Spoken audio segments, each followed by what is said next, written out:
हनुमान जी के प्राकट्य के बाद में कुबेर जी ने हनुमान जी को गदा प्रदान की थी। इस गदा के द्वारा दैत्यों का संहार करके और साधु संत के तुम रखवारी, साधु संतों को प्राण देने के लिए गदा कुबेर जी के द्वारा जो अर्पित की गई। और हनुमान जी चिरंजीवी हैं, अष्ट चिरंजीवी में से एक हैं।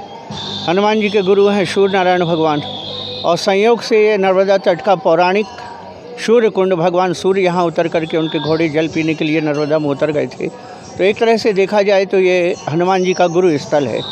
और आज गुरु आदित्य योग है 9:41 तक।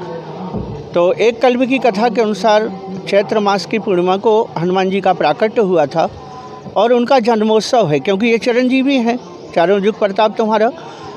एक बहुत अच्छी बात अभी हनुमत कथा, हनुमत चरित्र में निकल कर के आई कि हनुमान जी के हृदय में भगवान राम विराजते हैं। तो भगवान राम अपने सारे गुणों, ऐश्वर्यता, संपन्नता, करुणा और सभी चीज़ें लेकर के हनुमान जी विराजमान हैं। तो ये सारे गुण हनुमान जी के अंदर तो हैं, मगर एक गुण ऐसा है हनुमान जी के अंदर जो राम जी के अंदर भी नहीं है, और ये गुण कहलाता है पुरस्कार का गुण।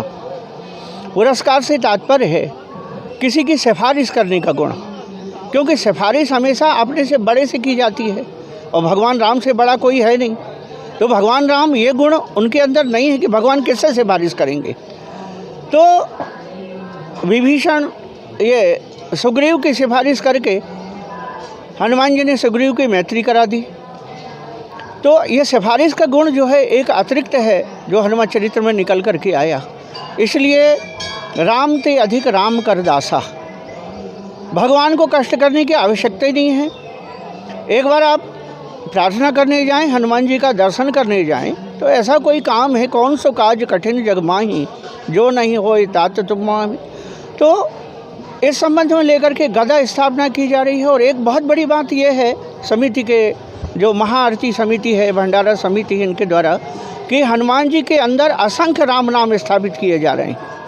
तो गदा का दर्शन करें लोग। गदा कुबेर जी ने प्रदान की थी।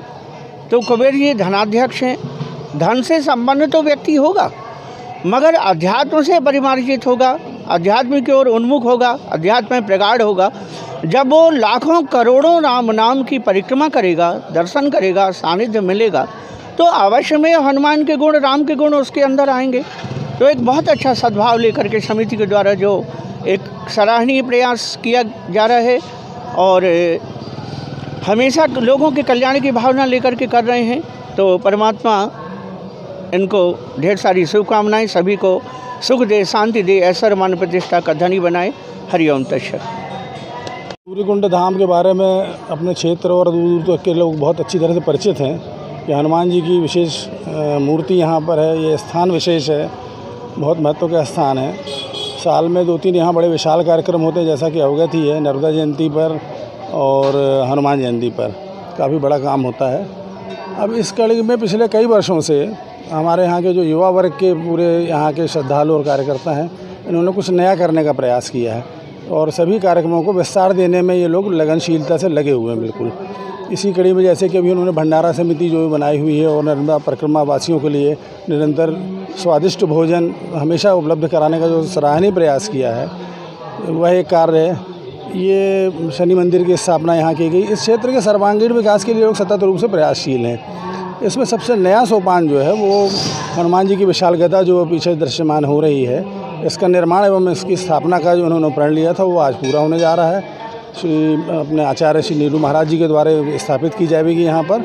और भविष्य में आने वाले जो और भी जो लोग यहाँ के श्रद्धालु हैं, उनके लिए एक, जैसा कि अभी महाराज जी ने बताया कि एक अतिरिक्त रूप से धार्मिक और आस्था का मूलक एक चिन्ह यहाँ पर स्थापित हो जाएगा, जिससे धर्म के लाभ उन लोगों को होगा। मेरी बहुत शुभकामनाएं यहाँ के युवा वर्ग के लिए एवं सभी लोगों के लिए। दोनों समितियाँ यहाँ जो कार्य कर रही हैं, मंदिर में कर्म कर रही हैं, आरती समिति काम कर रही है, निरंतर अच्छे कार्य करते जाएं। धीरे धीरे इस क्षेत्र का स्वरूप विशाल से विशालतम होता जाए, यही मेरी अपेक्षा है। और विकास के कार्यों में जहाँ तक होगा, हम सभी का सबका सहयोग रहता और हमेशा रहेगा। इन्हीं शुभकामनाओं के साथ मैं सबको धन्यवाद देता हूँ।